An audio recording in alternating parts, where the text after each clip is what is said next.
सर्वगुण की कर सेवा, निर्गुण का कर ज्ञान। सर्वगुण निर्गुण ते परे, तहाँ हमारा ध्यान। सर्वगुण की कर सेवा, निर्गुण का कर ज्ञान। सर्वगुण निर्गुण ते परे, तहाँ हमारा ध्यान। सगुण की सेवा करो। सगुण कौन है? जो संत महापुरुष होते हैं उनकी सेवा करना। उनके पास हम जाते हैं, संतों का जब हमें सानिध्य प्राप्त होता है, तब हम वास्तव में उस सगुण साकार से मिलते हैं, जिसके द्वारा हमें ज्ञान मिलता है आत्मा का। इसलिए सगुण की कर सेवा, निर्गुण का कर ज्ञान। जो सगुण की सेवा करते हैं उनसे निर्गुण का ज्ञान मिलता है, और जब निर्गुण का ज्ञान मिलता है, सगुण निर्गुण से परे, तहाँ हमारा ध्यान। जो महापुरुष के द्वारा युक्ति बताई जाती है, उपाय बताया जाता है, वहाँ पर मेरा ध्यान होता है। वहाँ जब हम ध्यान करते हैं, सत्संग में ये बताया जाता है, सत्संग में संत महापुरुष कहते हैं कि देखिए एक ही स्वरूप है जो सब में है, एक ही आत्मा सब में, एक तो चेतनता है। संसार के जितने प्राणी हैं, जितने जीव जंतु पशु पक्षी यक्ष गंधर्व राक्षस, जितना संसार में जो भी प्राणी हैं, वो सब में एक चेतनता है। और वही उस चेतनता का ज्ञान जब संत महापुरुष के द्वारा हमारे अंदर कराया जाता है, और तब कहा है कि सर्वगुण निर्गुण ते परे, कहाँ हमारा ध्यान।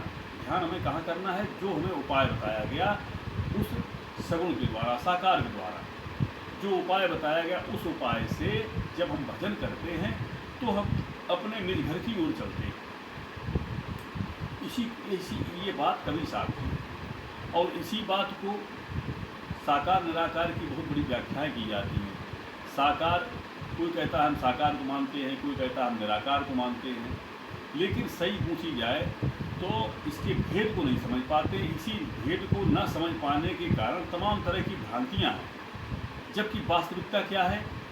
वास्तविकता यही है कि जो शरीर में है, शरीर में रहते हुए जो अपने आत्मा को जान गया है, स्वरूप में स्थित महापुरुष होता है, वो वास्तव में साकार ही होता है।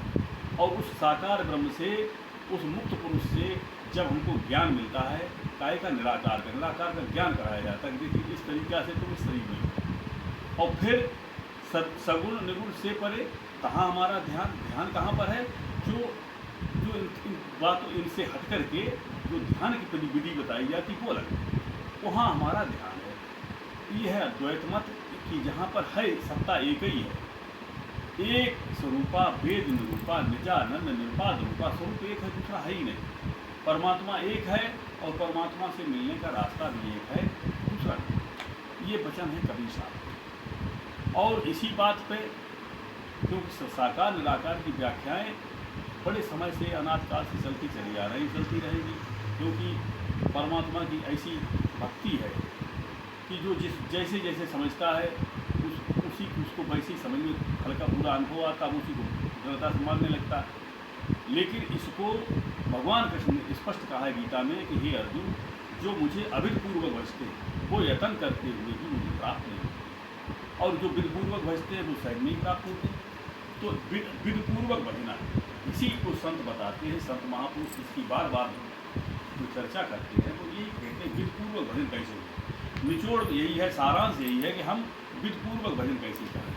तो सगुण निर्गुण का जो बात चलती है, इनके भेद चलते हैं, ये भेद बराबर चलते हैं। इसी पर संत गोस्वामी तुलसीदास जी से ये व्याख्या आई, उनसे पूछा तो गोस्वामी जी कहते हैं कि अगुण सगुण नहीं कछु भेदा, अगुण सगुण नहीं कछु भेदा। गावही बुध पुराण बुध वेदा, अगुण सगुण नहीं कछु भेदा। गावही मुन पुराण बुध वेदा। जो गुण रहित सगुण सोई कैसे, जो गुण रहित सगुन सोई कैसे, जिम जल हिम उपल बिलग नहीं जैसे, जिम जल हिम उपल बिलग नहीं जैसे। तो प्रेमी सज्जनों, एक ही तत्व जिसको गोस्वामी जी ने कहा सहज प्रकाश रूप भगवाना, ये तत्व एक है। इस तत्व को जानने के लिए ही भगवान कृष्ण गीता में कहते हैं, गीता अध्याय 4 के 34वें श्लोक में कहते हैं कि ज्ञानी साक्षात मेरा स्वरूप है। उस ज्ञानी पुरुष के पास जाकर के तत्व का ज्ञान प्राप्त करना चाहिए। तत्व कौन सा है? जो सहज प्रकाश रूप आत्मा। इस आत्मा का ज्ञान ज्ञानी पुरुष के पास जाकर के करना चाहिए।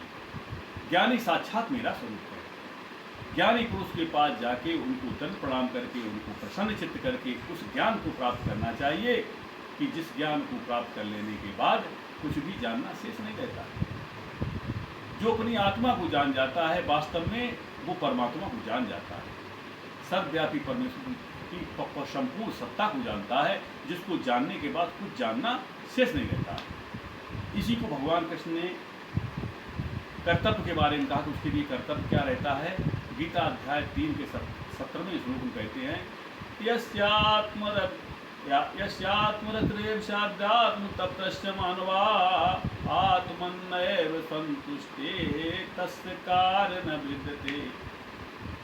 कि जो आत्मा में ही प्रीत करने वाला, आत्मा में ही रमण करने वाला, आत्मा में ही निवास करने वाला, आत्मा में ही जो पूरी तरीके से आत्मा में ही संतुष्ट हो जाता है, तस्य कार्य न विद्यते, उसके लिए कोई कर्तव्य नहीं जिसने अपनी आत्मा को जाना। तो सारांश है सनातन धर्म का सिद्धांत का, सनातन का सिद्धांत है कि अपनी आत्मा को जाने। इसी को बाइबल में कहा है, बाइबल के ल्यूक 17 से 21 तक के बीच में कहा है कि खुदा की बात साहब को ना ऊपर देखो ना नीचे देखो, अगर देखना है तो अपने अंदर देखो। अपने अंदर जिसने जान लिया, जिसने अपने आप को जाना, उसने वास्तव में यथार्थ को समझा। जिसने अपने को जाना, वो संपूर्ण सृष्टि में सभी प्राणियों से प्रेम करने लगा। किसी के प्रति उसके पास वैर नहीं रह गया, ईर्षा नहीं रह गई, द्वेष नहीं रह गई। सब कुछ उसको दिखने लगा कि इस पूरे संपूर्ण चराचर में एक ही सत्ता है, एक ही सत्ता है। उसकी स्थितियाँ अलग अलग क्यों हैं? कि जो जिसका निवास जैसा ऊंचा है, अगर कोई जिसका ऊंचा निवास है तो अपने स्वरूप में रहता है, ऊंची स्थिति में रहता है। जिसका प्राण ऊपर से उतरा तो है लेकिन उतना नहीं उतरा है, जिसका मुकाम ऊपर ज़्यादा रहा नीचे कम रहा, ऐसा पुरुष श्रेष्ठ होता है। लेकिन जिसका पूरी तरह से नाभि पे ही मुकाम हो गया, उसके पास कामनाएं ज़्यादा होती, काम क्रोध लोभ मोह अहंकार उसको ज़्यादा जकड़े हुए हैं। भगवान कृष्ण, भगवान राम जिस समय पर महर्षि वाल्मीकि जी के पास पहुँचते आश्रम पर, और जैसे ही महर्षि वाल्मीकि जी ने भगवान राम को देखा, वाल्मीकि जी ने देखते ही कहा, चिदानंद में दे तुम्हारी हे राम, तुम तो चिदानंद में तुम ऐसे। उन्होंने देखते देखते समझ लिया था कि ये साक्षात होता है। चिदानंद में दे तुम्हारी, जिसकी रहनी कहाँ होती है? ऊपर, जो हमेशा ऊपर रहने वाले, जो नीचे आते ही नहीं, ऊपर केवल रह ऊपर ही इनका निवास। ऐसे महापुरुषों की, ऐसे महापुरुषों से संसार में हमेशा लाभ मिला है। ये पूर्ण पुरुष की बातें हैं, अवतारी पुरुष की बात है, महापुरुष की बात है, जो साक्षात ईश्वर के अवतार थे।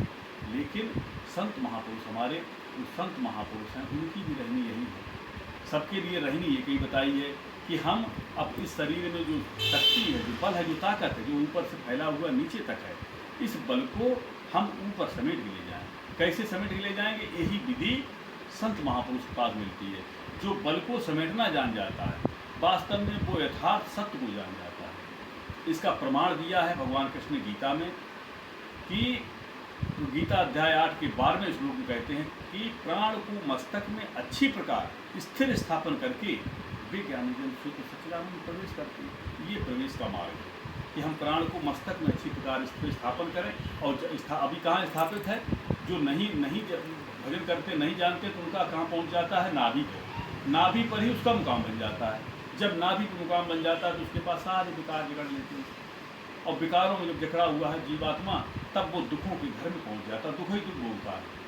यहाँ पर महादुखी सुख मान लियो है, उसके पास बराबर दुख ही रहता है, लेकिन वो अपने सुखी मानने लगता है। थोड़ा बहुत धन आ गया, थोड़ा पैसा आया, बढ़िया मकान बना लिया, थोड़े दिन के लिए कहा हम बड़े सुखी हो गए, बड़े प्रसन्न हो गए।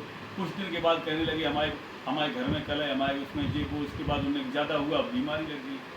जो जो भी ताना बाना है संसार का, जितना जाल बुनता है, अगर किसी की नौकरी लग जाती, सरकारी पद पर पहुंच जाता है तो क्या करता है, रिश्वत लेने लगता है, घूस लेता है।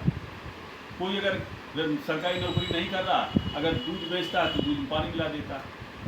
किसी भी तरीके की जो बेईमानी करते हैं, वास्तव में उनका चित्त मैला हो जाता है, और ऐसा मैला चित्त जिनका हो जाता है उनके लिए निर्मल होना कठिन होता है। इसलिए बार बार ये कहा जाता है, निर्मल जन मन जन सो मोहि पावा, मोहि कपट छल छिद्र न भावा।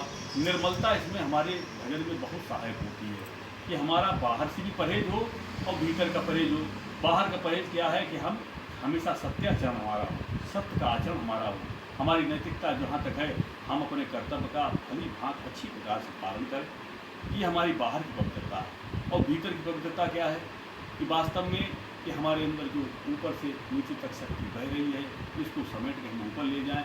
हकीकत यही है कि जब तक ये नहीं होगा, जब तक हमारी शक्ति ऊपर नहीं जाएगी, तब तक हम निर्मल भी नहीं हो पाएंगे।